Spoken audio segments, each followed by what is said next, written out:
Some prayers. Everybody that knows the prayers, please recite together. Om Ajnanatimirandasya Jnananjana Chakshurunmilitam Yena Tasmai Shri Gurave Namah. Shri Chaitanya Manobishtam Sthapitam Yena Bhutale Swayam Rupa Kadamayyam Dadati Swapadantikam Vandeham Shri Guru Shri Yuta Padkamlam Shri Gurum Vaishnavamscha Shri Rupam Sagrajatam Sahagana Raghunathan Vitam Satam Sajivam Sadhvetam Savadhutam Harijana Sahitam Krishna Chaitanya Devam Shri Radha Krishna Padan Sahagana Lalita Shri Vishakhanvitamscha He Krishna Karuna Sindhu Deenabandhu Jagatpate Gopesha Gopika Kanta Radha Kanta Namostute तप्त कांचना गौरांगी राधे वृंदावनेश्वरी वृषभानुसुते देवी प्रणमामि हरिप्रिये वाञ्छाकल्पतरुभ्यश्च कृपा सिन्धुभ्य एव च पतितानां पावनेभ्यो वैष्णवेभ्यो नमो नमः मुखं करोति वाचालं पङ्गुं लङ्घयते गिरिं यत्कृपातमहं वन्दे श्रीगुरुं दीनतारणम् परमानंद माधवम श्री कृष्ण चैतन्य ईश्वरम गुरुवे गौरचंद्राय राधिकाय तदालये कृष्णाय कृष्ण भक्ताय तद्भक्ताय नमो नमः हरे Krishna Krishna Krishna Hare Hare Hare Ram Ram Ram Hare Hare Hare Krishna. So I chose a very different topic today, considering that it's a cause of celebration. You would think, why did Mataji choose a negative topic? Because it's such a positive day. Mataji Prabhuji moved close to Memphis, close to the temple here, and such a beautiful house. It's such a completely opposite to adversity. Everybody knows the meaning of adversity. All the kids. Yeah, Athar, you want to say? Okay. Who knows? Vinita? Yes. Like a hardship or difficulty, right? Difficult time or a setback, something negative in life, a difficulty in life, right? So this is completely opposite to what's going on today, because everything seems very nice. We went to Vrindavan, that was a positive thing. Mataji Prabhuji as a home, my parents are here, all seems very nice, right? Everybody's in good health, hopefully jobs are going well, and family life is going well. But still, this is a topic we need to talk about, because good things, we really don't need any preparation. We don't need it's all happy go lucky, it's fun, everybody's together, we celebrate together. But the problem is, when difficulties come, often we are alone, right? We don't share with others, because we don't want to burden others with our difficulties. So we need to know how to manage adversity, right? We need to know why this happens. So that's why I called it reasons. So we'll discuss some reasons why this happens. What should be our response, and what is our responsibility? So 3 things. I divided this topic into 3 things, and it's very important topic, especially considering there are so many kids here. We want kids to be prepared for this, because right now everything may seem very what do you kids say, hunky dory? Everything is very hunky dory, right? It's all fun and fun and games. What do you say, Ram? Fun and games. It's all good times, right? Jolly times. But you never know when life may turn a negative, take a negative turn, or you have a peak and then you have a trough, right? Waves go up and down. Roller coaster goes up and down. Our life is like a ride, goes up and down, like waves go up and down. So we have to be prepared for the down. We need to know how to respond, what should be done in that time. So all my entire talk is based on Bhagavad Gita and Srimad Bhagavatam. I have some examples here, and then I have some examples from, or quotations and motivation from other historical personalities as well, that have faced hardships like champions. There have been many historical figures, many great personalities that have faced very difficult times. We cannot even imagine unimaginable difficult times with gutso, with with a lot of courage and bravado. So how do they do that? So we will take their examples also. So let's understand, first of all, some reasons. Why does this happen? So before I go into the talk, I want to see if people know any reasons. We all have some negativities coming in our life. Even now, you may be dealing with certain things you're not sharing with everyone. There may be some health problems, there may be some household problems, there may be even some personal problems that you just don't want to talk to. And maybe even your spouse doesn't know. Maybe there are some mental problems. Maybe there is some anxiety or frustration or some anarthas that you're dealing with, some anger, any negativity you may be dealing in your gross body or subtle body, that you feel very hesitant to share with anyone. You don't want to share with your spouse, you don't want to share with your doctor, with anyone. So, but you must have thought about it. Why is this happening to me? What are the reasons? Why am I going through this? Karma, yes. So one is karma. Everybody agrees? Everybody knows the law of karma? Who will tell me the law? So we'll participate a little bit today. Okay. Let's ask somebody else now. How about Ram? What is the law of karma according to Bhagavad Gita? What do you understand?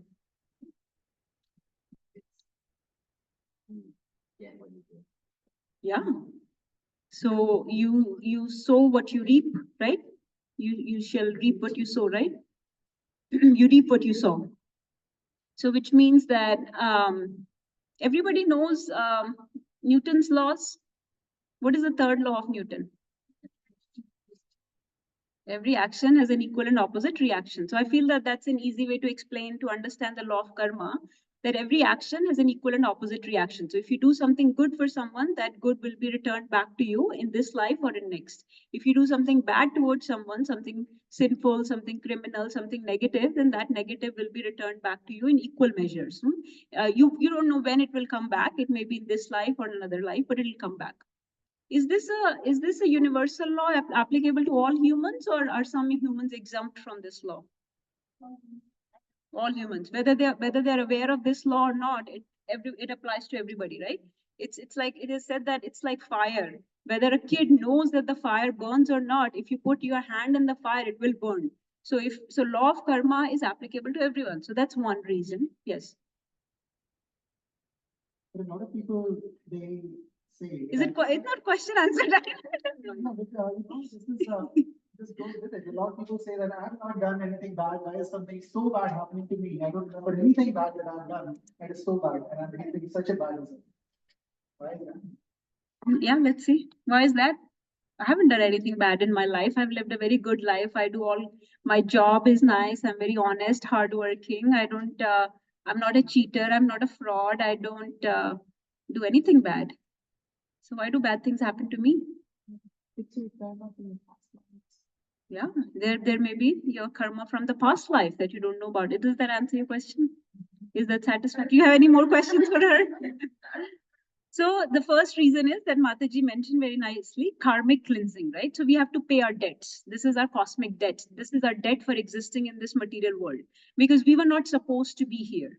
We are not material beings, right? We are spiritual beings. We were not supposed to be in this material world. Now that we are here, we have to pay our debt. We have to pay our taxes.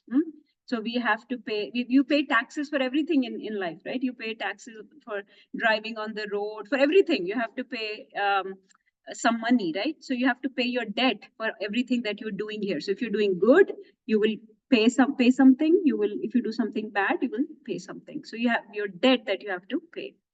So in Bhagavad Gita, Krishna says, just to give you some context, some references from Bhagavad Gita.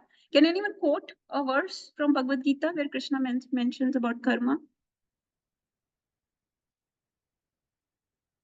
So he says, the intricacies of action are very hard to understand. This comes in chapter 4. Therefore, one should know properly what action is, what forbidden action is, and what inaction is. What is karma, akarma, and vikarma? There are 3 types. Karma, for which you get a positive result. Vikarma, for which you get a negative result.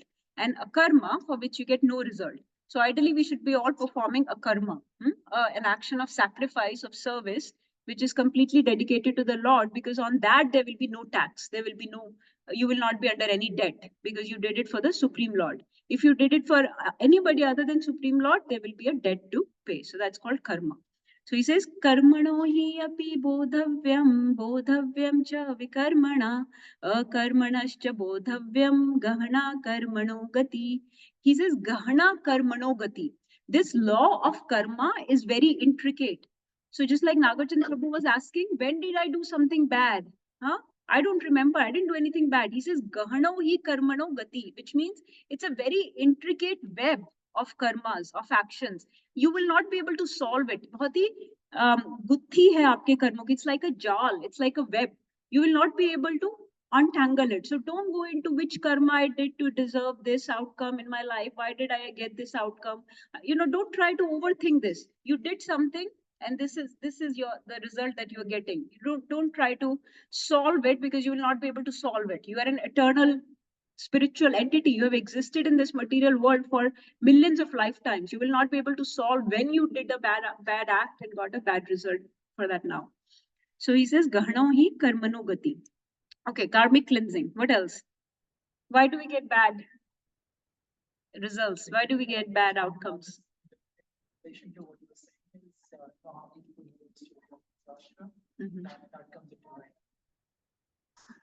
Yeah, so Nagarjuna Prabhu is mentioning the story of Dhritarashtra.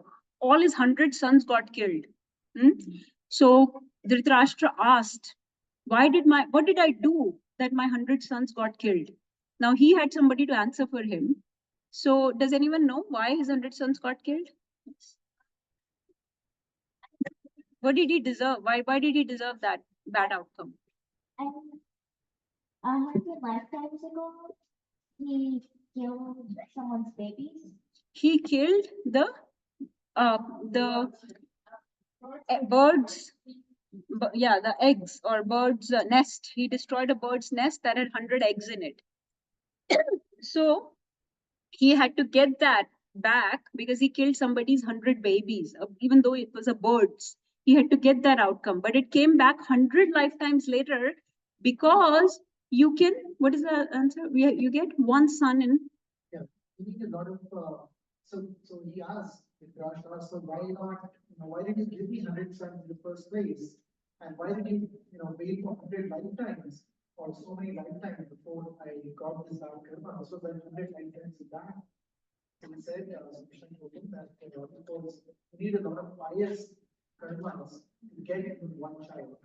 So you have to first accumulate all the pious karmas till you to get 100 children. Because to get 100 children, you need a lot of pious credit. So in 100 lifetimes, he accumulated that much credit that he got 100 kids, and then they were all taken away from him. The reason I mentioned this is, so just like this, it is difficult for us to understand what is the karma that is causing a certain reaction, because we do not know. Krishna knows all the past, present, and future.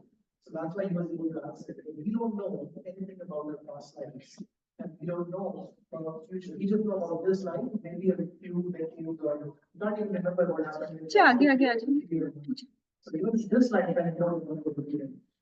So it is not right to expect that we will explain each and every reaction that we get. So let's keep going. What do you think? What are some other reasons? Why do we get adversity or difficulty in life? I think you know my slides, so I'll ask somebody else other than. What are the other reasons? Karmic cleansing, karmic purification. So you're paying your debts. What else? Why are we getting some bad results? You want to know? I don't know what is, but for devotees, it is said actually that they. No, devotees, just general people. Devotees are, beyond a lot of the rules. So let's see. So go ahead. Yes, Madhu. Yeah, so once probably it will be like your own mind that Hati body will say, and then I don't know, I don't remember those details, but one is called like something like COVID. Adhyatmic, Adi Bhautik, and Adi Devik. But why are we getting those miseries?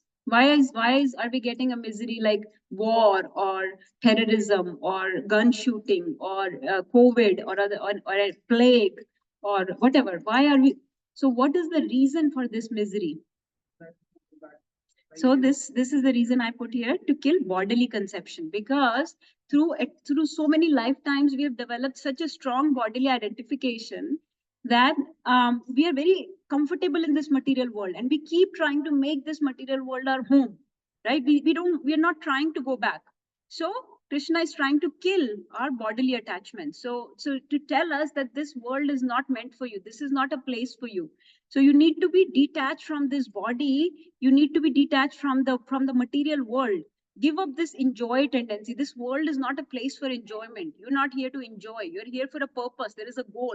But what are we doing? We're just getting comfortable here. We are just living a very materialistic life without any self-realization, not understanding who we really are. Right. So to kill our false ego, to kill our bodily conception that we are not this body, we are the soul. The entire reason all of this is happening is because we have accepted this body, but we are not this body. We are incompatible with this body. We are incompatible with this material world. So to tell you, you are a joyful spiritual being, Anandamayo Bhyasat. You're not supposed to live here. You're supposed to go back to the eternally joyful place that is your real home. So that's why to kill bodily conception. Attachment is the root of suffering. You might have seen, when somebody has a loss in the family, like somebody dies, it is said that for a few days, people feel very detached. It is called Shamshan Vairagya.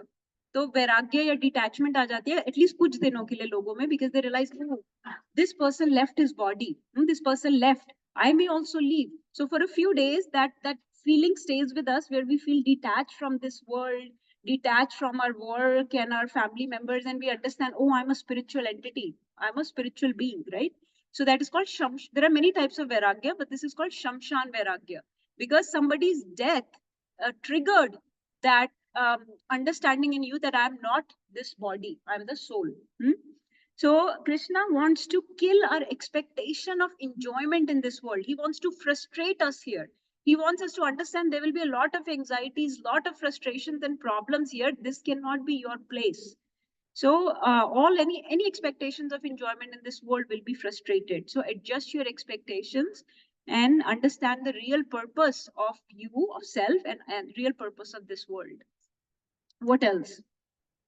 I think this may be the similar. So to reveal the true nature and purpose of this world. So what does Krishna say about the true nature of this world in Bhagavad Gita? What is this world? Yes. Can you share the verse? You know the verse? Anybody knows the verse that Navya is quoting?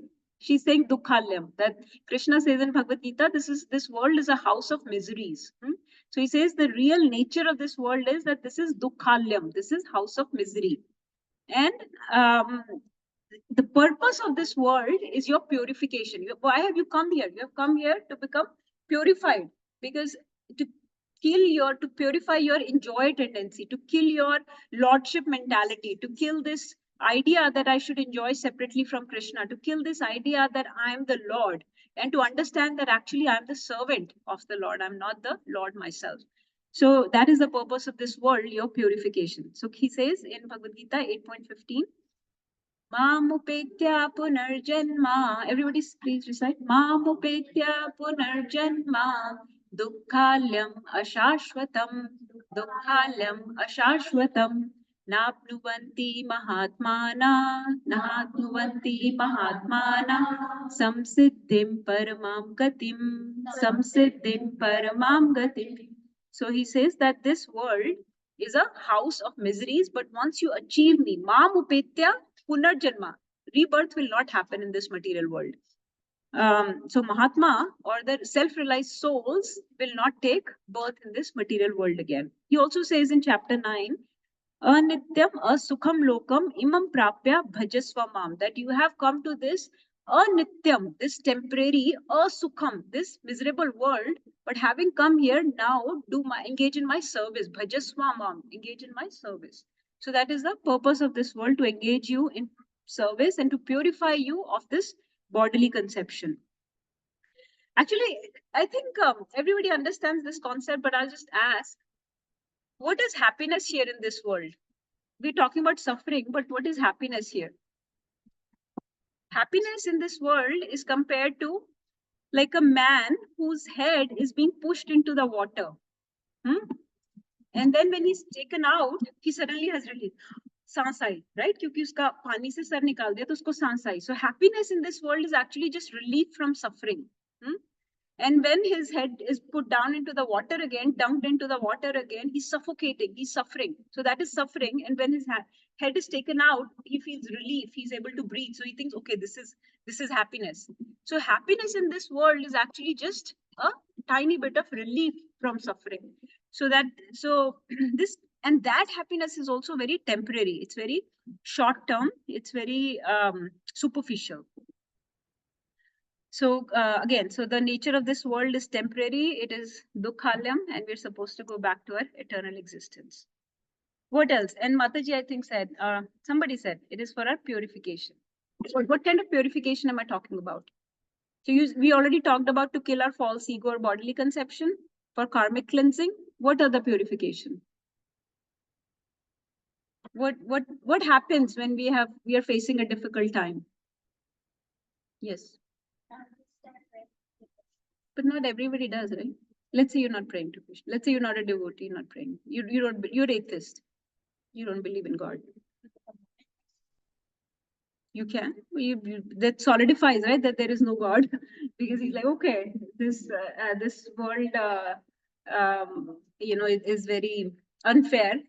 So there cannot be any God, because God cannot mistreat his children. So God has to be merciful. So that tells me that there is no God, because how can God be so cruel that he's putting me through this? So an atheist can become even bigger atheist, right? But what else? What happens? See, what kind of purification? Huh? Say that again. Thoughts? Like what can you elaborate? Sometimes when we think about something, right, what Could he not become very yes, it can happen. Yes. So yeah, I think you're on the right track. I'll just elaborate on this. Yes. I was gonna say, like, I become grateful. Like, whenever I have a stuffy nose, I always think about like when those times when I didn't have a stuffy nose and I took it for granted when I could breathe. Right. So, Like in COVID, when oxygen was being sold for I don't know how much, everybody's like, oh, oxygen is free, and we are being sold these oxygen containers for egregious amount. So yes, you start appreciating all the things that Lord was doing for you right before. But yeah, so the biggest purification that I'm talking about is, yes, you become humble. You develop humility. Your arrogance, your pride is broken, right? Because when everything is going well, you think, oh, I am like the lord of this world or something. You become very puffed up, right? But when something bad happens, let's say it's something with the health, right? Anything, something with your loved ones, or your job, you realize, oh no, I'm a very minute living entity. Actually, I do not have control over so many things. Because before you thought I have everything in my control. I have everything in my control. I have my finances figured out. I have my home. I have my car figured out. My loved ones figured out. Everything is perfect, is in good place. But suddenly that world is shaken, and you realize that it's not in my control actually. So you realize I'm very minute. There are so many things that are not in my control. So that brings humility. That breaks your pride. And then other anarthas also. Krishna kills a lot of anarthas, and he gives you those setbacks that are targeted to kill the anartha that you most common have. So somebody's full of pride, right? He will make them humble. Somebody's full of anger. He will bring them down with that same anger, so they realize that anger did not work well for them. Somebody's full of envy. So Krishna knows your disease, and he will kill that disease based on what you are suffering from. So he will give you the negativity, the negative outcome, the adversity that will target your anartha, that particular anartha that you needed. Like if you have a lot of attachments, maybe he will break those attachments. That's why it is said, be careful, don't have too many attachments. So, so this is for purification. Okay. Then we have seen the light And as we come here, and we think that we should come somewhere.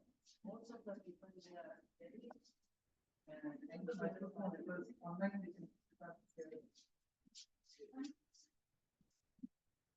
Most of the people, when they are young, they are very arrogant and all that. Right. But when they grow old, after certain age, they see the light and they will become someone.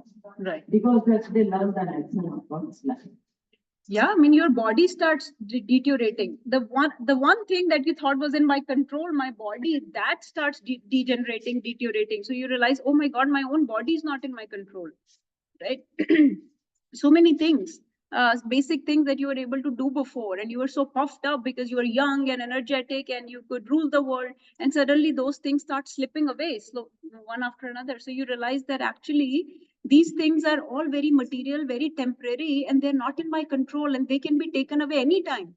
Like for Arjuna, for example, the famous example is given that once Krishna left, Arjun was not even able to lift Gandhi. He was not even able to protect some tribal women that were, being taken by some robbers or some, not able to protect them.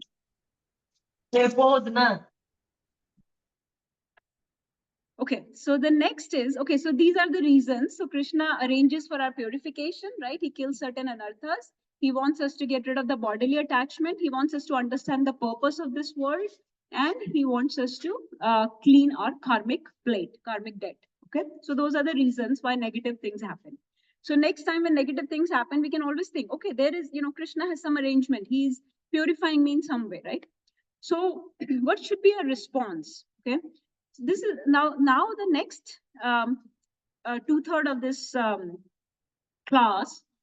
Please focus, because this is what is most important for us. What should be our response? Do we have, so are we in control of these external things that are happening to us? Are we in control of these negative things that are happening to us, these adversities that are coming to us? We are not in control, right? We are understand. Are we in control of our response to those things? Yes. So let's focus on what is in our control, because our karma has already been done, right? It was done, I don't know, many lifetimes back. It's not in our control anymore. It's been done. It was done several lifetimes back. What can I do? Going to astrologers, trying to clean your karmic plate, etc., is not really recommended, because if not now, you're just delaying it. It will come back some other time. You'll have to suffer it some other time. So that's not really recommended. All these upayas that people do, none of that is recommended. So, but what is recommended is your response to the situation. Okay. So we are in a negative situation, something bad is going on. Now, so that depends on our free will. Okay.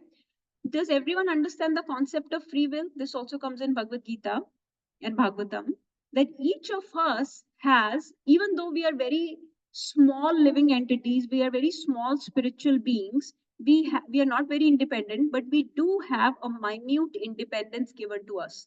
Prabhupada often uses this word, minute independence. We have all been given a minute independence, which is called free will. Okay, we have all been given free will.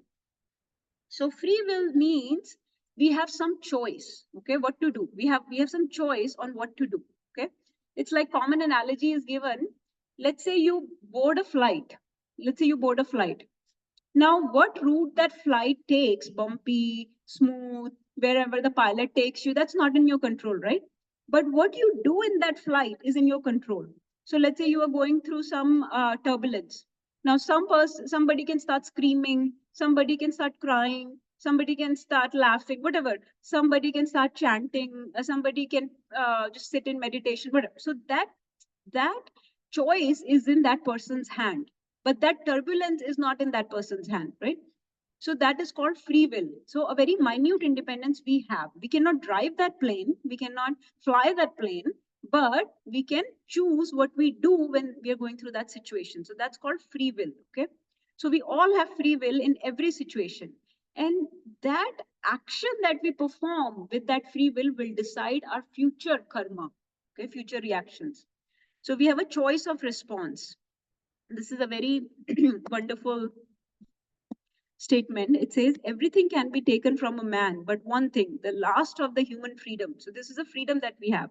to choose one's attitude in any given set of circumstances, to choose one's own way. So what do you want to do? Okay, so you are in a difficult situation. What would you do about it? That's in your hands. That's in your control. So we do have, so before we thought we don't have any control, right? We lost control. Isn't that we were just suddenly we are lacking control. But I'm now telling you, we do have control. We do have control over our response. Okay. So now there are two types of our responses in our control. What else was on that slide? Okay, so our response is in our control. So life's twists and turns are not in our control, but our responses. Okay, now let's look at this. So there are two situations, ups and downs of life. Okay, downs is suffering. So one response possible in suffering is that you complain, you criticize the creator or other people that may be around you, right? This person had me fired or whatever. Or you can turn atheist, like somebody was saying, you can turn atheist, you can say, okay, I cannot believe the existence of such a God who's so cruel. How can God be so cruel? Because he's hurting me. How can he hurt his own children? So God is very cruel. God is supposed to be merciful. He's put me in this situation. So I cannot believe in existence of such a God. So you can turn atheist. Or you can say, why me? Oh God, why did this happen to me? Right? Why do bad things happen to good people? Why did it happen to me? Why didn't it happen to that person? He's so bad, he's so arrogant, he's so evil. Why didn't it happen to him? Why did it have to happen to me? So this is one response to suffering. The other response is, okay, let's take all these in one slide. And let's say when you are when you're in good space, when you're in good position, one of the response could be you're very arrogant, like we were talking before. You're very proud, you enjoy, you entertain all kind of impure thoughts, impure qualities, all kind of enjoyer mentality, separate from Krishna, right? Enjoying separate from Krishna. There is no attitude of service, no attitude of sacrifice, nothing. You're just enjoying completely separate from Krishna. So these two attitudes, number 1 and number 3 box, is this befitting a spiritualist? Are these attitudes befitting somebody who knows the wisdom of Bhagavad Gita and Bhagavatam? Is this what we should be doing? No, right? Everybody agrees? The number 1 and number 3 are not really recommended, whether good times or bad times. So our response in good times to become arrogant, to become enjoyer, to just enjoy separately from Krishna is not recommended. And in bad times, in suffering, to complain, to criticize, not recommended. Everybody agrees, right? So what is recommended for somebody who knows the knowledge of Bhagavad Gita and Bhagavatam, who is familiar with our Vedic wisdom, is that when you are suffering, you learn your lesson. You grow through that situation. Okay? Because it's part of life. Ups and downs is part of life. You know, like when we read EKG, it's all up and down like this, right? It's not a flat line. This flat line means what? Death. Right? It's death. So after death, yes, there can be flat line. But when you are alive, there will be ups and downs like that. So there will be many things going on. Some bodily things, some external things, some things with loved ones, something with the job, whatever. Many things will be going on. So you have to learn your lesson. What is the lesson? Like our Guru Maharaj says, in every situation, ask, what is the lesson? What did I learn from this situation? And grow through that situation, because it will be over. You know that it is temporary, right? It will be over. So once it's over, you will come out stronger because you learned a lesson. You will come out stronger. So growth. Secondly, purification. Look for purification. What does Krishna want me to fix? Why did he put me through this? What does Krishna want me to fix? Was I very envious? Was I very proud? Was I very much attached to material things? Was I whatever? Was I very much enjoyer? Was I not contributing? Was I not living a life of service and sacrifice? Was I not grateful to my loved ones? Whatever. So understand purification, right? And look for opportunities in that. Like so the best example is that of Lord Ram. When Lord Ram had that reversal in life, when he had that setback where he was told, the next day was supposed to be coronation, and he was told the day before that, okay, you're not being coronated tomorrow, you're leaving for Vanvas, you're leaving for 14 years in the jungle. So when he left, he used that as an opportunity to meet with sadhus. He met so many sadhus, right? he used that opportunity to spend time with Mother Sita. They had so much personal time that they never had in the palace. So many other things. He used that opportunity to kill so many demons. So use that negative. It's gonna happen anyways for a certain amount of time. You're gonna go through that for a certain amount of time. So you have a choice to either criticize or blame that situation, complain the whole time, cry the whole time, or you can learn some lessons, grow, use that as an opportunity to do something else. Do okay, this is an obstacle. Maybe my plan failed, but Krishna has a plan. So his plan will stand, his plan will survive. I need to change my way, I need to do something else. Like जैसे आप सड़क पे जा रहे हो, वहां पे आप जिस रास्ते से जा रहे थे वो रास्ता बंद हो गया. Now will you just stop there and start crying, or will you find another way? You'll find another way, right? You'll go through reroute. So find a detour. So this is how you will navigate the downs of life, find another way to get around the situation and learn and grow. So that's that's how a spiritualist will deal with the suffering. And during happiness, what they do? They are grateful, they are in service mode, in the mood of sacrifice and contribute, right? Because right now, and this may not last forever, the happiness may not last. So right now, while the good time is going on, I better make my contribution, I better serve, I better, live a life of sacrifice, I better give joy and, be grateful to others and to Krishna. So that's happiness. So this is the mood of a devotee or of a spiritualist. Now I put a picture of who are these two people? Dhritarashtra and Sanjay. So Sanjay is narrating Bhagavad Gita to Dhritarashtra here, right? So Dhritarashtra is very famous for this. What is this? Victim mentality. So this is what devotees or spiritualists will not do, which means that when something bad happens, they're not going to say, why me? So the whole life Dhritarashtra was crying, mere saath aisa kyun hua, main kyun andha paida hua, main kyun andha paida hua. The whole time he was just crying about this. And because of that, the whole Mahabharata happened. He neglected his kids, he was so much in inferiority complex that his wife also tied her eyes, lapped her eyes, right? So because he was so much in victim mentality, why me? Why do good things happen to bad people, or why do bad things happen to good people? मैं तो बहुत अच्छा इंसान हूँ, मेरे साथ मैं अंधा क्यों पैदा हुआ? So we have to adjust our attitude. There are so many people, in the similar situation as Dhritarashtra. Okay, he was born blind, but he had so many resources. He was the richest person on the earth. He had so many. He had Bhishma Pitama as his guardian. He could do anything. He could have trained. Bhishma Pitama could have trained him even though he was blind. He could have learned so much and, done so much with his life. He could have been a guardian to his brothers, but rather he was always vengeful and in animosity against his brothers. So this is a victim mentality that we should not be saying, why me? It happened because you deserved it from some other, as a reaction to some other action that you did. So we have to adjust our attitude. We shouldn't be saying, why me? But rather, how can I grow? How can I learn through this situation? So look for the lesson.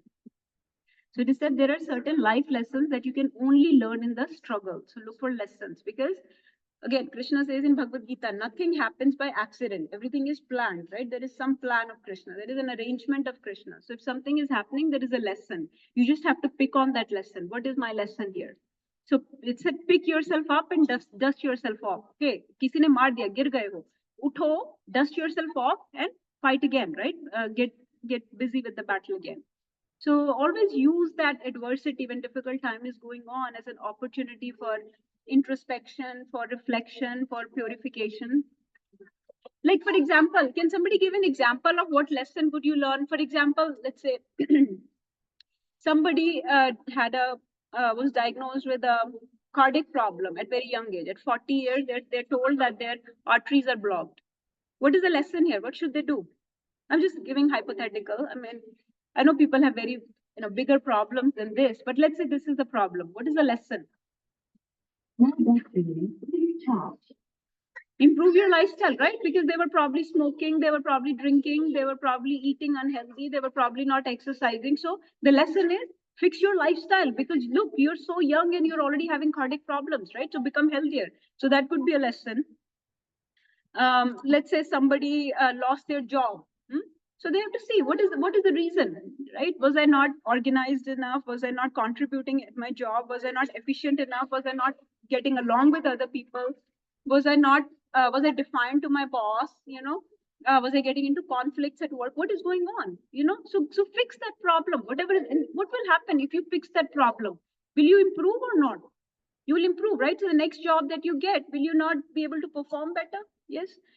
So so whatever is the problem, if discipline was a problem, if humility was a problem, if being efficient, effective, being organized was a problem, if you were not sober, if you were flying into rage, very angry, whatever was the problem, fix that problem, right? Learn the lesson. And of course, I'm not, talking about some things that are not fixable. Actually, there are people that will run into a wall where we come across very very hard, very hard, irreversible problems that, there is no way out. At that time, you just, there is nothing else but surrender to Krishna and take shelter of devotees and of Krishna. But I'm talking about the setbacks, the reversals that we will face in our day-to-day life, or every so often, especially our kids, going to college. They will not be in a protective shelter for very long, right? So they will be having their own setbacks very soon, not able to perform in the school. And you see so many suicides and whatnot happen in India, especially by students. So that's because of so much mental stress and pressure, because they're not used to that, right? They're not prepared for that. They do not know how they should respond to pressure or stressful situations, how to deal with difficulties or reversals. So again, pick yourself up and dust yourself off, right? And then look at this. So this is the reason why we need to read Bhagavad Gita and Srimad Bhagavatam from the very beginning of our life, because life will have ups and downs. You never know when the down will come. You cannot predict for a child when the down will come, or in our life when the down will come. So if you have practiced that, if you understand that knowledge, you understand that wisdom, the philosophy, you will use that adversity as an opportunity, right? You have practiced humility all your life. You've practiced tolerance all your life. You've practiced forgiveness all your life. Now, when the difficulty comes, you will be able to apply it. जैसे कोई exam है, अगर आप उस exam के लिए पहले से प्रिपेयर कर रहे हो, now it's a pop quiz. It's not a set exam. It's a pop quiz. कभी भी हो सकता है. टीचर ने आपको पहले ही दिन बता दिया कि आपके इस महीने में मैं किसी दिन पॉप क्विज लूंगी. तो जो इंटेलिजेंट बच्चा है वो क्या करेगा? वो पहले ही दिन पढ़ लेगा, है ना? पहले कुछ ही दिनों में वो पढ़ लेगा. So is that what we need to do? We need to know this wisdom and practice this wisdom, apply those values that Krishna talks about of tolerance, forgiveness, humility, etc., sobriety, right? Be a sober person right from the beginning of life, so that when that pop quiz comes, you're ready. Hey, I'm ready. You'll be like the boss. I got it. Okay, bring it on, because I'm ready for it. I can apply this wisdom. I learned this wisdom. So actually, I am a better person to give this difficulty to, because I'm prepared for it, right? So this is the test that you were training for all your life. So now when this comes, actually the spiritualist will say, okay, this is my chance. Now I will show, I will practice my values, my virtues that I have been taught all my life. So it is said, a very famous quote, it says, fight to be the person that philosophy tried to make you. So this philosophy, this wisdom that we read in Bhagavad Gita, this is trying to make you a different person, a better person. So when the opportunity comes to be that person, then fight for it. Become that person, right? Show that you are that person. So perform well, because you practiced for it. Okay, so this is taken as an opportunity to practice values. Now this is a verse from Srimad Bhagavatam. It's a very beautiful verse. Maybe someday we'll just take this verse, one verse. This is from Brahmaji's prayers. This verse comes when Brahmaji had committed offense against Krishna. Everybody knows that story, I think. When Brahmaji had stolen all the gopas and calves, right? He had hidden them, and he was testing if this is really the Supreme Lord or not. So he had committed this offense against Krishna. And once he realized that Krishna is the Supreme Lord, he came to offer him prayers. So when he was offering him prayers, this is a very beautiful verse he said. He said, please recite after me. Tattenukampam susamikshamanam. Tattenukampam susamikshamanam. Bhunjana evatmakritam vipakam. Bhunjatma evatmakritam vipakam. ऋद्वाग्वपुर्भिर्विदधान् नमस्ते ऋद्वाग्वपुर्भिर्विदधान् नमस्ते जीवेतयो मुक्तिपदे सादया भाग जीवेतयो मुक्तिपदा दया भाग. He says, very beautiful verse, very a nice meaning. One who, while always expecting your mercy, undergoes the reactions to his past pious and impious actions, understanding to be the result of his own past activities. Ye baat clear hai? So you are going through something good or bad, and that is a result of your own past activities. While constantly offering homage unto you with his body, mind, and words, is eligible to attain your lotus feet, which are the shelter even for the goddess of liberation. So he says, while going through good and bad times, he's always taking shelter of you. He's tolerating the bad times, knowing that they are the result of his past activities. What is that? Acha, khel rahe log. So this is, so basically it is said in purport, Prabhupada says that people that tolerate their suffering with faith, with patience, with determination, while looking for some opportunities, some growth and meaning in those difficulties, they will ultimately receive Krishna's mercy. They are Daya Bhav. They have become qualified to achieve mercy. So nobody else is qualified. If you're crying, complaining, blaming, criticizing during the suffering, you're not Daya Bhav. Daya Bhav is that person who is during his suffering, he is tolerating it with patience, with and looking for some opportunities to grow. And that person will be empowered by Krishna. That person will receive mercy from Krishna. That person will receive intelligence to get through that situation by Krishna. So Krishna will actually help him to get through, to overcome that difficulty. So just tolerate that situation. So this is one of the values that, so if you remember, we were talking about practicing certain values. Okay, so one of the values to practice is tolerance. Can someone quote a verse from Bhagavad Gita where Krishna says a similar thing about tolerating a circumstance because it is temporary, negative or positive?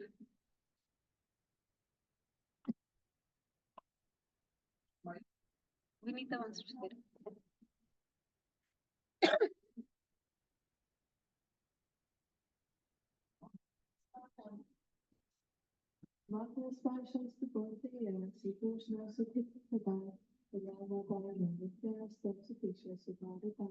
Hari bol. 3 times Hari bol, Hari bol, Hari bol. So this is verse 2.14 where Krishna says that, what does he say, Vinita?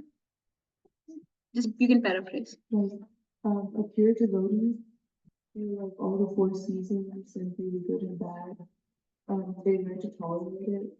So good and bad, right, are non-permanent. They are like seasons, just like we tolerate summers and winters that come and go. You don't complain, right? I mean, who complains? Summers hai, uske baad winters bhi aayenge, winters ke baad summers bhi aayenge. So no need to complain. So Krishna says that non-permanent appearance of this distress and happiness come and go like winters and summers, and a sober person just tolerates both. Okay, so equanimity. This principle is called equanimity, tolerating both. The other thing, other value that sober person practices other than tolerance is they cultivate humility. Okay, humility, very important. So tolerance and humility, 2 things. And other than that, patience, determination, perseverance, right? Just don't give up, just hang on. It is temporary, it will end. So just have patience, have faith, just with determination, hang on. There is this quotation by one of the disciples of Prabhupada. He said, this is not easy for us to ask, but he asked this from Lord. He said, may the hard crushing wheel of life extract some humility from my offense hardened heart, and may the nectar of that humility give rise to the pure love for divine. तो जैसे कि sugar cane को उसमें डालते हैं ना, गन्ने को, और वो घुलता है और उसमें से नेक्टर निकलता है. So he's comparing to that कि मेरा जो hard heart है, offense hardened heart, may that be put through the hard crushing wheel of life so that some nectar will come out of it. So what is the nectar that needs to come out of it when we go through a difficult situation? जब हम गन्ने की तरह घुन रहे हैं, तो उसमें से क्या nectar निकलना चाहिए? What should come out of it? Humility, right? Patience, faith, tolerance, all these things need to come out of it. So at that time when life knocks you down, you have to give up your enjoy mentality or arrogance, and be patient, be tolerant, be humble. So negative events of life, they humble us, they humiliate us, they humiliate us.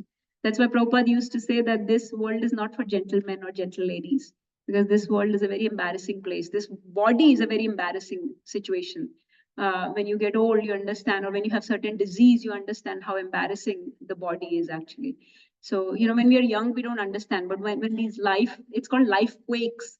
जैसे earthquake होता है ना, earthquake हिला देता है. So जब life quakes होते हैं, when they completely rock your world, right? The life quakes happen, or when you become diseased or old, you understand that this body and this world is actually a very embarrassing situation for a living entity. Spiritual entity is supposed to be very joyful, and this is a very embarrassing place for a joyful living entity. So they serve to remind us that accepting this material body was not a good idea. So let's try to go back. Okay, then another thing that another value that a sober person, somebody who knows the wisdom of Bhagavad Gita practices, is to exert mental endurance. Mental endurance. This is very important, and this will lead into my next part of this class. Mental endurance, meaning toughness, mental strength, right? Resilience. So is everybody familiar with this concept that all our problems actually happen in the mind? Everybody knows this concept, right? Yes. Okay, do I? Okay, she has seen my slides, so she knows. But this is so all our problems happen in the mind. What does it mean? That actually, just like in a dream, right? We are in a dream-like state. Nothing is actually happening to the living entity. जीवा को तो कुछ भी नहीं हो रहा है. जैसे हम सो रहे हैं, हमारे पीछे टाइगर भाग रहा है सोते टाइम. तो क्या हमें कुछ हो रहा है? हम. But we are suffering during the dream. We are struggling and suffering and very fearful, right? We are. So similarly, all the bad things that are happening, they are not happening to the jiva. Nobody can harm jiva. Krishna assures that nothing in this world can harm the jiva. So whatever is happening, it's actually the mind that's telling you this is good, this is bad. The dualities exist only in the mind, the good and the bad. So this is verse from Chaitanya Charitamrita, which says, Dvaite bhadra bhadra jnana sabha mano dharma, ei bhala ei manda ei sabha brahma. So he says, Dvaite, this duality, this Dvaite, that bhadra, that something is good or something is bad, something is auspicious or inauspicious happening to me, sabha mano dharma. This is all concocted by mind. Okay, this is all made up by mind. Ei bhala, ei manda. Ye acha hai, ye bura hai. Ei sabha brahma. This is just an illusion. So we are just in this illusory world and we think, oh, bada bura ho gaya, bada acha ho gaya, right? So this is all just an illusion. And to the same note, what Navya was saying, the song of Avanti Brahman. Has anyone read this? The Avanti Brahman ka Geet, Bhikshu Geet, you've read. We read actually in Kartik month, year before last, I think 23, we read the whole chapter. So this comes in Uddhav Geet. Krishna's other Gita. Krishna has spoken another Gita, which is called Uddhav Geet, right? So Uddhav Geet means he spoke that to Sri Uddhav. And when he was speaking Uddhav Geet, this comes in 11th canto of Srimad Bhagavatam, Krishna narrated the story of Avanti Brahman. And so within Uddhav Geet, there is another Geet, which is called Bhikshu Geet, the song of Avanti Brahman. So Avanti Brahman was a very opulent, very rich Brahman. He had no Brahmanical qualities, and he was very miserly. He was very conjuice. He would not spend money even on his kids or his wife or his loved ones. Even if his loved ones were suffering, he would not give them any money. He was very conjuice. He had all this money stocked up. So people did not like him really. People detested him because he was very hateful. He did not have any Brahmanical qualities. This Avanti Brahman, as you know, ups and downs come, all the material things can be taken away at any time. So all his property, all his wealth, all his house and everything slowly got stolen away by some by family members, some government came and took, different ways it went away. Then this Avanti Brahman showed complete transformation. जब उसके पास कुछ नहीं रहा, तब उसने क्या किया? He showed complete humility, complete surrender, complete shelter of God. he understood that this was my problem. This is my problem. And he said this beautiful verse in 11th canto of Srimad Bhagavatam. He says, Dvija is Brahman, this Avanti Brahman. He says, please recite this. Nayam jano me sukha dukkha hetur. Nayam jano me sukha dukkha hetur. Na devatatma griha karma kala. Na devatatma griha karma kala. Mana paramam karanam mananti. Mananti samsara chakram parivartayat. Samsara chakram parivartayat. So all those reasons you'd mentioned before, he completely debunks those. He said, my problems, nayam janome, sukha dukkha hetu. These people are not cause of my problems. All these people that came and took my money, they are not the cause of my sukha or dukkha. Hetu. Hetu means cause. They are not the cause. These people, janome.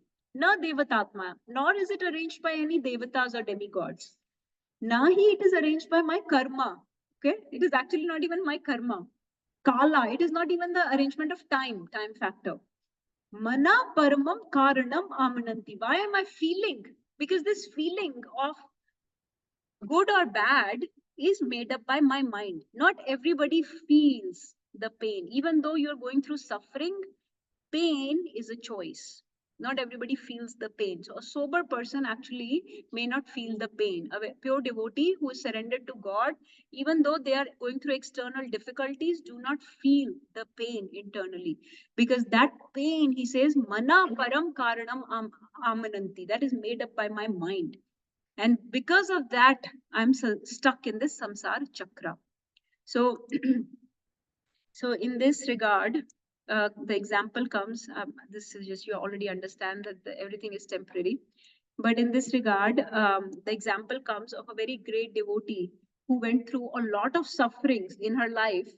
But her example is given that even though she was going through a lot of sufferings, she was not feeling the pain internally. So it is said, suffering is inevitable. No, sorry. Pain is inevitable, but suffering is a choice. So is an option, is an option, is a choice. So बाहर से pain तो आएगी, पर वो आपको आप उसकी वजह से suffer करोगे कि नहीं, that is a choice. Difficulties are inevitable, but disturbance is a choice. Whether you get disturbed by the difficulty is a choice. Who am I talking about? Which? Kunti. Mother Kunti is the biggest example of someone who went through a lot of difficulties. And then when Krishna was leaving Hastinapur, what did she tell Krishna? Give me more pain. Because every time when pain came, you also came. And she says in Queen Kunti's prayers, she says that when pain came, you also came. So she says, Vipda santuta shashvat, Vipda santuta shashvat, Tatra Tatra Jagat Guru. Bhavatu darshanam yatsat, Punarbhava darshanam. So she says that, give me Vipada over and over again, because every time the Vipada came, you also came. And if Vipada means you will come, then it's fine. I will tolerate the Vipada, because then that means I will never have to see the material world again. Bhavatu darshanam yatsya. Aapka darshan hone se material world ka darshan kabhi nahi hoga. So this is just, we should remember that it will pass. This is something Prahlad Maharaj says. So Prahlad Maharaj says very beautiful thing in his prayers. And please notice that all these things, Queen Kunti's prayers, Avanti Brahman song, all this Prahlad Maharaj's prayers, all this is in Srimad Bhagavatam. So all these prayers we should read, because whenever the difficulties came, all these great devotees were offering prayers to the Lord. And there is a lot to learn from their prayers. So what did Prahlad Maharaj say? Prahlad Maharaj said that just like happiness comes of its own accord, no matter how hard you try. There are some people who work like 4 jobs. Still, they may not be able to get a very rich lifestyle, or they want many cars, may not happen. हाँ, किसी ना किसी वजह से पैसे जाते रहेंगे उनके. ऐसा होता है, देखते हैं हम कई बार लोगों को. And there may be some people who don't have to work too much at all. कुछ भी खास काम नहीं करते, उनके पास बहुत सारी प्रॉपर्टी ऑपुलेंस रहती है, कहाँ से आता है पता नहीं. हाँ, so it's like happiness comes of its own accord. Okay, happiness comes of its own accord. So Prahlad Maharaj says, similarly, suffering also comes of its own accord. That's why in Bhagavad Gita and Bhagavatam, Krishna says over and over again, we should not try to avoid this inauspiciousness or abhadra. ऐसे वो नहीं करना चाहिए, इतना duality, इतना dichotomy नहीं करनी चाहिए, separation नहीं करनी चाहिए कि this is good, this is bad, and try very hard to avoid the bad. The more you try to avoid the bad, it will come. जैसे कि Avanti Brahman was trying to keep all his money locked up. He didn't want to spend anything. And this is not the philosophy only of Bhagavad Gita. This is a widely accepted philosophy that I have now read in so many books. So it is said that जितना आप उस चीज को रोक के रखोगे, guarantee वो चीज जाएगी. So वो उसने पकड़ के रखी थी अपनी wealth. He will not even spend the amount that was needed on his loved one. Everything went away. Not just thoda bahut, everything went away. So the thing that you're really holding on to कि ये चीज तो मेरा pride and joy है, that thing will go away. So don't hold on to things. Don't have so much attachments, because attachments are the root cause of this fear.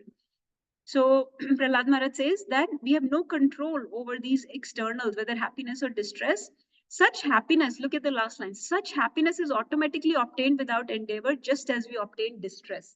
दोनों चीजें अपने आप आती हैं बिना प्रयास किए. तो हमको इसलिए we should work for in sacrifice. That's why it is said we should live a Krishna conscious life, right? Krishna centered life. Krishnera samsare thaki bol hari bol, right? So then the last thing that I just wanted to say is that devotees or a spiritualist understand that this is Krishna's arrangement. Remember that God has a plan, and his plan is better than your plan. So remember that my plan will be very short term. It will be very, I do not know the future, right? I do not know what is best for me. I'm a very small entity. I've not seen my past, so I don't know what my future should be, but Krishna has. So his plan will be better than mine. So see the Lord's arrangement. And have faith. Faith doesn't mean we never feel afraid. It means we choose to push through and trust God anyway. So just hang on. Now, this is the 3 qualities of Supreme Person. This is very important. Krishna has these 3 things that nobody in this world has. Okay, you may think that my parents, my lawyer, my doctor, my government, my, I don't know, best friend may have these qualities. No matter how much somebody is your well-wisher, they do not have these 3 qualities. What are the 3 qualities of Supreme Lord? 1, he is the only best friend. Okay, everybody may call themselves your best friend, but actually Supreme Lord is the only true well-wisher, because बाकी के लोग जो है वो इस शरीर के बाद तो नहीं जाते, right? But Krishna will go as Paramatma even after this body. No matter what body you get. अगर आपको frog की body भी मिलती है तो Paramatma goes with you in that body also, right? Whatever body you get, Krishna goes with you. So he's truly your best friend, really your best friend. So he's your best well-wisher. तो कभी जो आपके साथ हो रहा है वो गलत नहीं होगा, ठीक है? गलत नहीं होगा. दूसरे लोग गलती कर सकते हैं, right? दूसरे लोग गलती कर सकते हैं, even if they are your well-wisher, even if they are your friends, but sometimes they can make mistakes, right? Somebody can make a mistake because we are error-prone. To err is human, right? So we can make a mistake.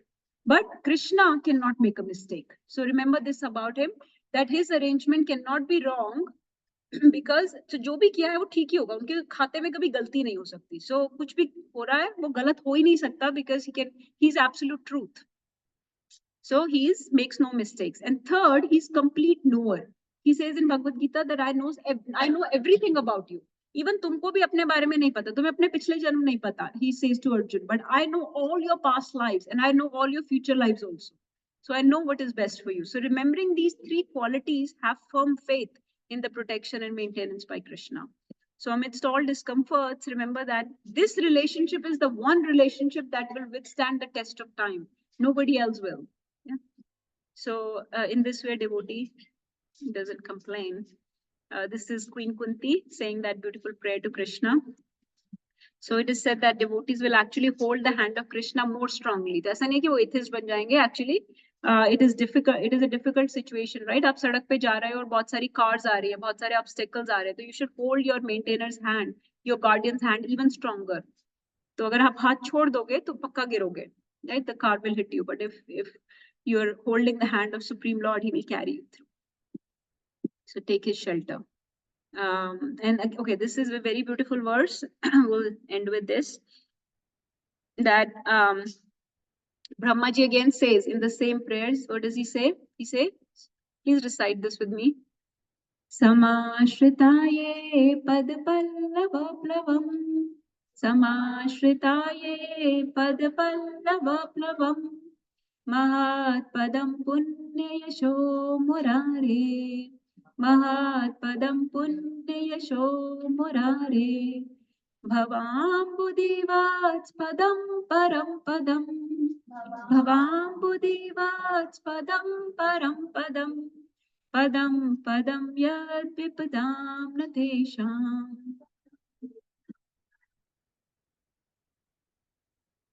So he says that those who accept Krishna's hand, okay, those who take shelter of his lotus feet, for them the whole material world is shrunk to the size of the calf's hoof print.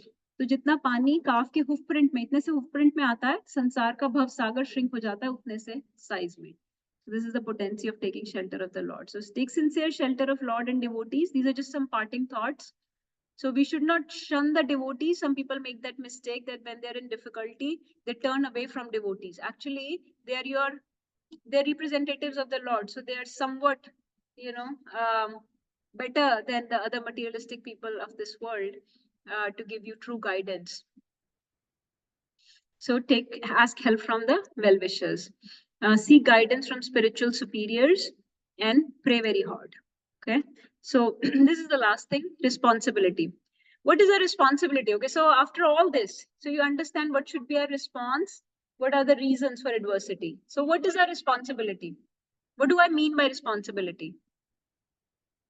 हमारी क्या responsibility है? पहले हमने बिल्कुल शुरू में ये discuss किया था. When we started the class, we talked about it actually. Towards adversity. What should we do towards life? Yes, Prabhu. Responsibility.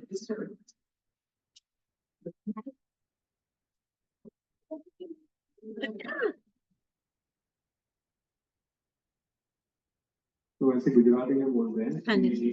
पर हिंदी में भी शायद आप ट्रांसलेट करें. If there is good things happen, then you always feel that it's Hari Krupa. If bad things happen, then you feel like it's Hari Teacher. So if you have that same philosophy for any problem, I think that is helping me and you in the recent time. So that's what I feel that way. If you take this as in anything comes to you to your life, and if you follow that statement, I think that is helping. Yeah, so okay, so yeah, your responsibility. Okay, number one, Prabhuji said that our response should be it is Hari Kripa, Hari Ichha, right? I'm also talking about our responsibility is to prepare ahead of time. Our responsibility is to prepare when we are in good times. Thank you, Mataji. Thank you for joining. No, that's okay. Thank you. So our responsibility is to prepare ahead of time. So should we prepare, teach our kids this wisdom from the get-go? You understand why this is important now? Why we can never say again that Bhagavad Gita is outdated or it's not applicable in modern times, right? Because they will need this wisdom. So this is a responsibility to learn this wisdom, to learn to apply this wisdom, practice it, and to give it to our kids, our loved ones, and to the whole world. Yes. This reminds me of a very practical thing that happened a couple of days back when one of our, cousins, loved one passed away. And they were talking about it, how to help them, and they also asked them to send them some recitations and some other things. But what we were talking amongst ourselves is this is not the time to teach philosophy. Like, they're not in the right mind right now. Right. So this is not the time. So the time to understand the philosophy to go sail through this bad time was actually back in the day. Of course, we are not saying this to them or we're not thinking like this for them. We were just trying to do whatever for yourself, we can yeah. do for them. And at this time, we thought the best was to, for them to hear recitations, second chapter, possibly those kind of things. But just a realization, because, this is inevitable for each and every one of us. There are going to be times when you're going to do someone that you know. That's just part of life. Actually, that's not a good time to teach philosophy to anyone. You're not going to say कि आपके कर बुरे कर्मों की वजह से हो रहा है. That's actually very crass. Don't do that, please. Never. If somebody is going through a difficult time, don't say that आपके बुरे कर्मों की वजह से. That's actually very crude. So that's not recommended in devotee circle. That's not the etiquettes. Correct etiquette is that this is Krishna's plans and arrangement for you, not to bring about karma and stuff, because it seems like this is not the time. That thought should come to the person from within, that I need to rectify something, I need to grow, I need to learn. What did I do? So yes, so the good times is the time when you learn the philosophy. So you have to prepare for storm. You have to prepare for storm ahead of time. जैसे सारी airplanes में, इसमें ships में, हर जगह पे life jackets और ये सब होता है ना plan. So the drills are done, right? Even हमारे hospital में हर जगह drills की जाती है, right? So we should have this knowledge. We need to bathe in this knowledge of Bhagavad Gita on a daily basis, because the material world keeps washing over us every day, so that we keep forgetting this. So we have to apply this on a daily basis. खुराक की तरह लेना चाहिए. जैसे daily basis पे खाना खाते हो, brush करते हो, body को clean करते हो, ऐसे daily basis पे consciousness should be bathed in Bhagavad Gita, so you can apply it in good times, right? So this is a very beautiful quote. It says, each man is questioned by life. To life, he can only respond by being responsible. So ऐसा नहीं कि आप life को question करोगे कि मेरे साथ ऐसा क्यों हुआ. No. Life will question you. How come you did not prepare? Don't you know this is the nature of life? So to life, you have to respond by being responsible. How did you not prepare? How can you be so careless that you did not prepare? So the point is not what we expect from life. That's not the point. The point is what life expects from us. So that's what wisdom does. That's what philosophy does. It changes your viewpoint. So you're not seeing things अपने आप को center में रख के. See things from the other perspective. This life was placed for our purification. We were not supposed to be here. Now you are here as an accident or for whatever reason. Now you're on the ride. You're on the roller coaster. आप बैठे roller coaster पे. अब वो ऊपर नीचे जाएगी ही जाएगी. How come you did not put seat belt? आपने क्यों नहीं, अब आप उससे उछल के जा रहे हो, मर रहे हो, तो उसमें उसकी क्या गलती? Why didn't you put the seat belt? So prepare for the storm. So that is our responsibility. Our responsibility is to choose our response, like Prabhuji said, take shelter of the Lord and to prepare ahead of time. So okay, this is the quote that I was talking about. And then, so the trick is to enjoy the ups and have courage during the downs. Okay. Another beautiful quote is in a recent book that I was reading. It said, become worthy of your suffering. Become worthy of your suffering. कि कोई इतना बड़े बनो कि कितनी भी बड़ी suffering आए, you will handle it. So become worthy of it. So, and then, so these are, when we are no longer able to change a situation, we are challenged to change ourselves. You know already the song of Avanti Brahman. This is the best example of who is this personality who changed? Huh? Bharat Maharaj, right? Bharat Maharaj. He was in a difficulty. He went through a setback, right? He got a dear body. But once he got a chance to rectify, he rectified it. He came as Jad Bharat and he did not look back. He realized that he had made a big mistake by deviating from his spiritual path, and he took to the life of complete surrender and detachment. Okay, this is, I'm sorry, this is a very important point, so I really need to mention. Our responsibility on a day to, this is a practical thing we can do. Abhi अच्छे time चल रहा है ना? Practice discomfort, practice austerities. लोग कहते हैं हम क्यों ना खाएं, हम क्यों ये व्रत रखें या क्यों ये सब करें, हाँ? So practice discomfort. It is said actually, this is the latest teaching, modern teaching. You should plan disconveniences or discomforts in your life on a daily basis. तो आपको अपनी लाइफ में discomforts plan करने चाहिए. You should practice austerity on a daily basis. So he said, what if we told you that getting uncomfortable is actually good? ताकि जब वो discomfort की situation, and otherwise we become so pampered, so it is our responsibility to practice discomfort. जैसे हम drills की बात कर रहे थे, हम drills करते हैं ना अच्छे time में. So good times में practice, add discomfort or deconveniences in your life. Deconvenience yourself. This is a very nice teaching these days. Deconvenience yourself. You can look it up. So schedule discomfort, because when you schedule discomfort, then when unplanned discomfort comes, it won't throw you off. It is said practice poverty. तो अपने आप को इतना ज्यादा हम indulgence, we are so used to being pampered and indulgent, especially America में लोग इतने ज्यादा वो हो जाते हैं हाँ हाँ obsessed, right? बहुत ज्यादा थोड़ा सा भी कुछ होता है ना, थोड़ा भी कुछ, like completely rattled, completely like a maniac. No, come on. So practice some discomfort, some detachment, some deconvenience your life, and finally equip with wisdom. So keep values strong. So these are the things we have to teach our kids: strong values, mental toughness. इतना pamper करना kids को कि princess, all this culture in America. No, build mental resilience, build mental toughness in kids, right? Because they will be going through difficult times. Don't indulge every single whim and fancy. Itna zyada pakad ke shelter. No, let them be, let them enjoy, let them be out and about. Mental toughness and bodily detachment. Okay, so कुछ थोड़ा नहीं खाएंगे, कभी व्रत रखेंगे, it's okay, it's good for them. Okay, because कभी जब खाना नहीं मिलेगा, then they will be able to, because you actually scheduled discomfort in their life. So they will build these mental muscles, spiritual muscles, and give knowledge of real identity, give knowledge of the purpose of world. Tell them you're not this body, you're the soul. So body will always cause this deconvenience, discomforts. World will always cause discomforts. Tell them, so they're not, their expectations are right. Adjust their expectations from the very beginning, so they're not thinking this world is a happy, hunky-dory, joyful place, just a joyride for me to enjoy. No, this world is not a joyride. This is a place for purification. You will have ups and downs. And when downs come, you will suffer really badly if you have not practiced, if you don't know who you are and what this world is for. So understand, you're not this body, and this world is for purification. Set your expectations. So equip yourself with this wisdom and give others this wisdom, and apply this. Pay your when the time comes, pay those taxes, those debts with grace, with elegance. Practice those values we talked about, and look for lessons, growth, improvement. And take sincere shelter of the Lord. And this is the last, I promise, this is the last thing. This is something my Guru Maharaj says. He says, if all else fails, and I promise it will, everything will fail. Kitne bhi upay kar lo, then chant Hare Krishna.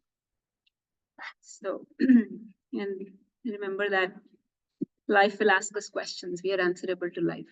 So, okay, thank you, everyone. Thank you for patiently listening. I hope we feel better equipped with dealing with not just the ups, but also the downs of life. Any questions? We don't have much time, just a few minutes, but. Sorry, मैंने थोड़ा जल्दी भगाया था बस. ये वाला? इससे भी पीछे.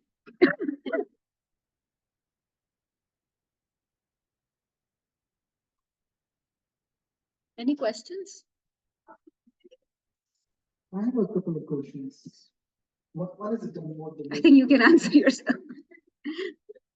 So one is, so you're saying that if you chant Hare Krishna, become sincere devotee, then we won't have problems, right? I didn't say that. I never said that.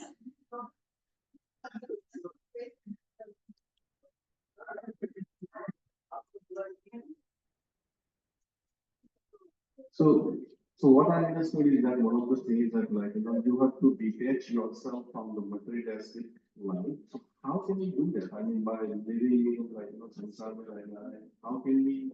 I mean, in my opinion, it's impossible. Next to impossible. What advice that you? Prabhuji, so as devotees, we try to live in such a way that everything that we have, we consider it the property of Lord and use it in the service of Lord. So sansar mein jo bhi log hain, your job, your property, engage everything in service of Lord, your loved ones, your home, like just like they're doing this program here, right? Do programs, engage your body in service of Lord. Everything when you use in service, when you keep Krishna in center, you will be detached. Take example of Pandavas. They were living much more opulent life than we can ever imagine. We cannot have that kind of life. Like they had so many maid servants, right? Such हर एक का अपना अपना palace था, है ना? but they were completely God conscious, completely Krishna centered life. जैसे कि rule भी कर रहे हैं, so they are completely, this throne is not mine, they're ruling on behalf of Lord, right? Bharat Maharaj rule कर रहे हैं, but ruling on behalf of Lord Ram, है ना? So he has all these facilities, but he's aloof from it, he's detached from it. Parikshit Maharaj rule कर रहे हैं, but when it was taken from him that one day, right, when it was cursed, he left it. It doesn't matter.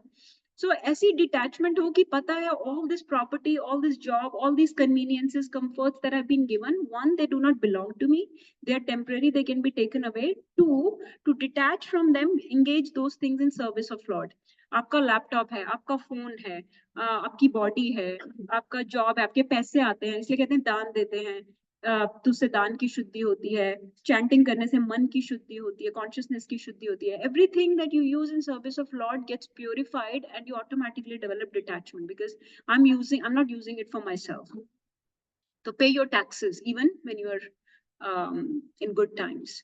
So that's one thing, one way I understand. Any other? So another question that came to my mind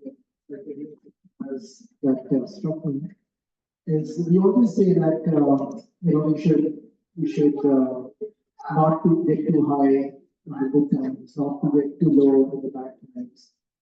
Try to like a sadhu, try to maintain equality.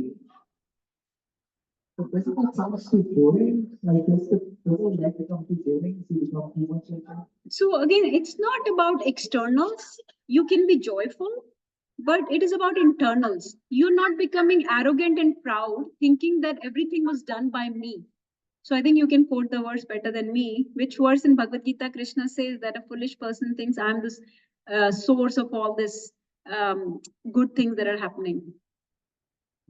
प्रकृते क्रियमाणानि गुणकर्माणि सर्वशः अहंकारा विमूढात्मा कर्ताहम् इति मन्यते. So arrogant person is a vimudhatma, foolish person who thinks I'm doing everything. So understand all the good things are happening, but they're Krishna's mercy. So even more important reason that I engage in more intense and sincere service and worship and be grateful, contribute more because he's giving me so much. So I need to contribute more. जिसके जितना ज्यादा मिला है उसको उतना ज्यादा service भी करनी होगी, जिसको जितनी ज्यादा भोग मिला है उतना ज्यादा योग भी करना होगा. So externally you can be joyful, but it's internally you're not getting puffed up, you're grounded, you're sober, that this can be taken away anytime. This is not because of me, this is mercy. This is mercy of devotees, this is mercy of Krishna. So it's the internals that matter, not the externals so much. Is it also right to think that in spiritual life, it is not like this? In spiritual life, we are supposed to get high. Oh yeah, yes. When you are the spiritual, any spiritual endeavor is automatically unaware of us. That is our true nature, and it will give us happiness throughout. So that is. Yeah, when we say the concept of detachment, it's from material things. We're not saying it detached from spiritual things. Spiritual things you have to attach. So attachment to spiritual things automatically means detachment from material things. So Prabhuji, another thing is the more you attach to spiritual things, material detachment will automatically happen. That's another way. Actually, that also is said in Bhagavad Gita कि जब higher taste आता है तो lower taste अपने आप चले जाता है. So if you have that higher taste, you're attaching in spiritual activities more and more. Material चीजें आएंगी, like that phrase I read last time, कि ये सब चीजें they ensue, the success, the auspiciousness in your life, you don't have to pursue them, you don't have to chase them, they will ensue as a result of your actions. क्योंकि आप इतनी बढ़िया life जी रहे हो, अपने आप आएंगी. So they will come as a side effect of your actions, not that you have to chase them. So devotee doesn't chase those things, they just come, अपने आप आती जाती है.